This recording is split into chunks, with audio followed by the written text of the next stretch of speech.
Well, hello everybody, how are you all? I hope you're all doing well. Will here from Will Get Outside, and today we're going to be going over some map and compass skills. Don't worry, I'm only going to be going over the basics. I don't want you guys to feel like you're back at maths. Coordinates, grid referencing, X and Y. Whoa. Now, I think that map reading is a very vital skill to have. It's great if you're in the Scouts and you're going on a night hike, or if you're going on your first Duke of Edinburgh, or if you just want to learn a brand new skill. So, let's get on our way.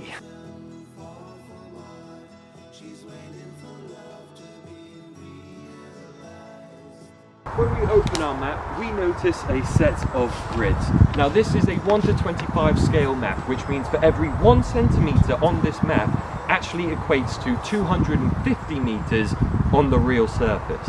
These grids are broken into 2 sets. You have the horizontal, which represents your longitude, and your vertical, which represents your latitude. When you put these grids together, that creates grid north. When we take a look at our map, all our locations, road names and such are all facing north. Now that doesn't mean that when we look forward, that points to north. That's when our compass comes in. Now when we take a look at our compass, we have our needle, which faces magnetic north, a dial which spins, and your pathfinder. There are 3 types of north. You have grid north, which is what we find on our maps, true north, which is to do with all the stars and the solar systems, positioning of the sun, mumbo jumbo that we won't get into today, and magnetic north, which we find on our compasses. Magnetic north is due to disturbances within our geometric field, which is charged by particles within the sun. Now to find north on a map, take your compass and find the north face on the dial and align it with your pathfinder. Grab your map and just put the compass on the map nice and flat. With the compass and the map, without turning the dial, spin the compass and map so then the needle is aligned with your pathfinder and north face on the dial. So we know now that that way is north.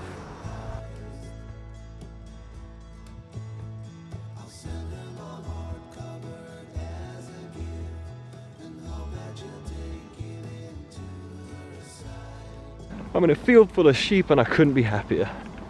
What's up? Let's talk about contours. Sorry ladies, I don't mean the makeup.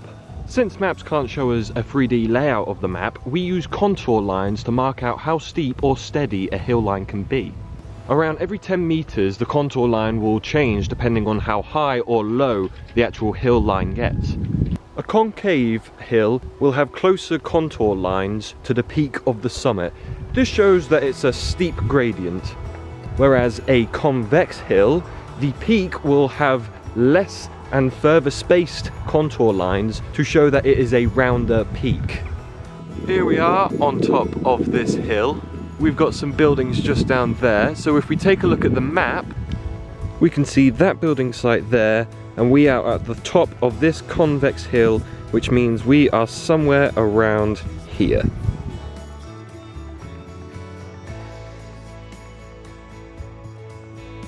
There always has to be mud.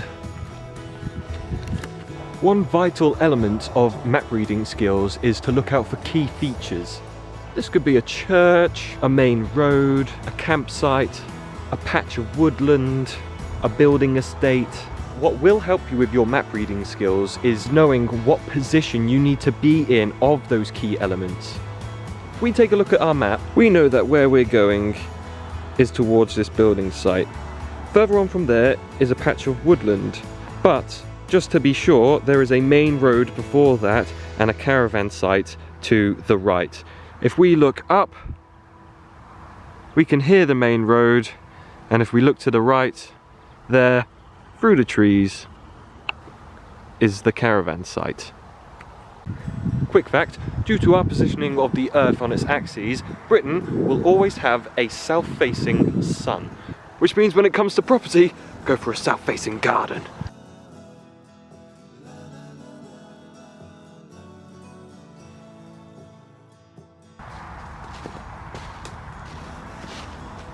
To take a silver bearing is quite straightforward. Take your compass and use the pathfinder, place it in the direction in which you're heading. Now move the dial of the compass so then your north on the dial is facing the grid north along the map. Take away the map and then align the north face of the dial with the needle showing magnetic north. Now we know that we're heading in a westerly direction. Let's keep moving.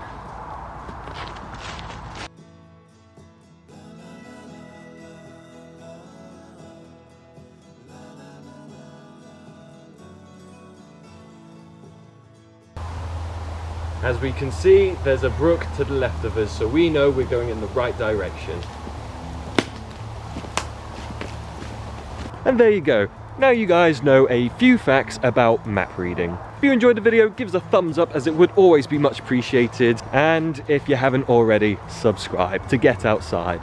I'm Will. And as always, get outside.